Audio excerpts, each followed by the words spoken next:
अस्सलाम वालेकुम। आपका हर सेल एक छोटी सी फैक्ट्री की तरह काम करता है जो बार बार कॉपी बनाता है, रिपेयर करता है और लाइफ को चलाता रहता है। इस फैक्ट्री का स्केड्यूल क्या होता है? ये जवाब मिलता है सेल साइकिल में। साइकिल सेल साइकिल वो कंप्लीट प्रोसेस होता है जिसमें सेल ग्रो करता है, अपना डीएनए डबल करता है और फिर डिवाइड होकर न्यू डॉटर सेल बनाता है। तो इस वीडियो में हम डिस्कस करेंगे mitosis and interphase, stages of cell division. Start करने लगे हैं इंटरफेस से। इंटरफेस प्रेपरेशन फेज को कहा जाता है। इस स्टेज को सेल का ट्रेनिंग पीरियड भी कहते हैं क्योंकि सेल यहाँ पहले ग्रो करता है। ग्रो होने के बाद डीएनए की कॉपीज बनती है। ये डबलिंग हो रही है ना, डीएनए की कॉपीज रेडी हो रही हैं और डिवीजन की जो तैयारी होती है ना, इस प्रोसेस में होती है। इंटरफेस के बेसिकली 3 पार्ट्स होते हैं: gap 1 phase, synthesis phase and gap 2 phase. Gap 1 phase जिसको कहते हैं ग्रोथ फेज, इसमें सेल साइज बढ़ता है, नए प्रोटीन्स बनते हैं, सेल नॉर्मल फंक्शन परफॉर्म करता है। सिंपल वर्ड में अगर हम कहते हैं तो सेल बड़ा होता है, मजबूत होता है, जैसे एग्जाम से पहले स्टूडेंट तैयारी करते हैं। सिंथेसिस फेज को एस फेज या डीएनए डुप्लीकेशन फेज भी कहते हैं। यहाँ डीएनए की एग्जैक्ट कॉपी बन जाती है, क्रोमोसोम्स डबल हो जाते हैं। सेल अपनी, सिंपल वर्ड में कहा जाए तो सेल अपनी टेक्स्ट बुक का फोटोकॉपी बनाता है ताकि दोनों न्यू सेल्स को सेम इंफॉर्मेशन मिले। गैप 2 या G2 फेज, फाइनल या चेक फेज भी इसको कहते हैं।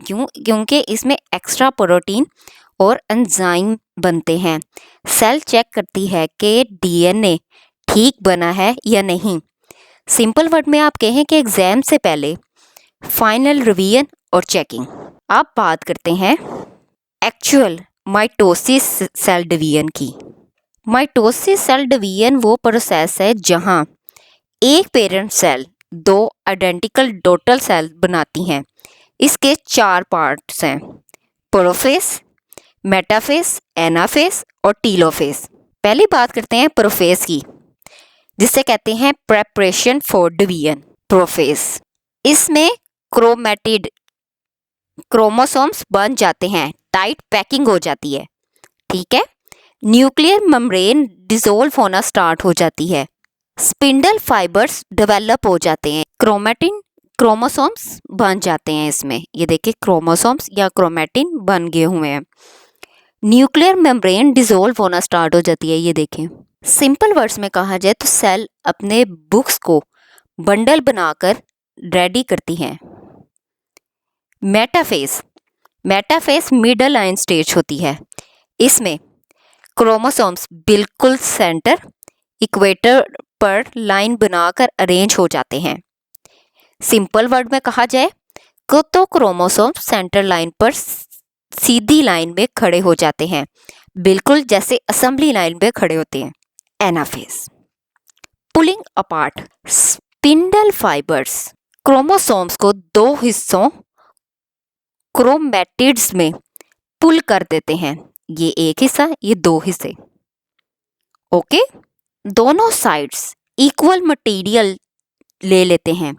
ये और ये इक्वल मटेरियल आ गया, यानी दोनों तरफ समान को इक्वली बांट दिया जाता है एनाफेस में। टीलोफेस की बात कीजिए, न्यू न्यूक्लियाई फॉर्म कहते हैं इसको।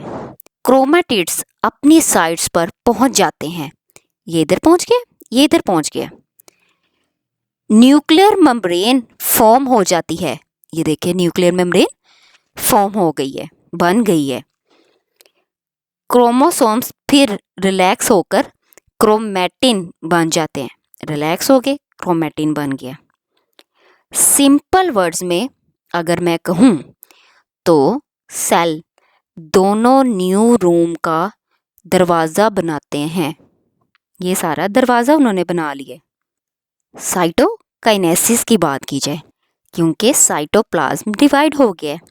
सेल 2 इंडिपेंडेंट डॉटर सेल बना देते हैं। सिंपल वर्ड में कहा जाए तो हर एक घर को 2 हिस्सों में ऑफिशियली डिवाइड करने जैसा प्रोसेस है। सेल साइकिल हमें बताता है कि हर सेल एक परफेक्ट प्लानिंग के साथ ग्रो होता है, डीएनए कॉपी होता है और फिर न्यू सेल्स बनते हैं। इंटरफेस तैयारी का वक्त होता है। G1 face growth face, S face DNA copy, G2 face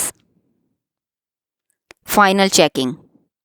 mitosis actual division होता है।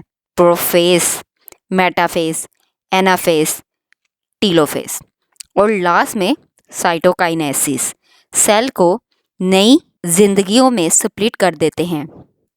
अगर आप इस प्रोसेस को समझ लेते हैं तो प्योर बायोलॉजी का फाउंडेशन क्लियर हो जाता है, क्योंकि life continues only because cell keep dividing.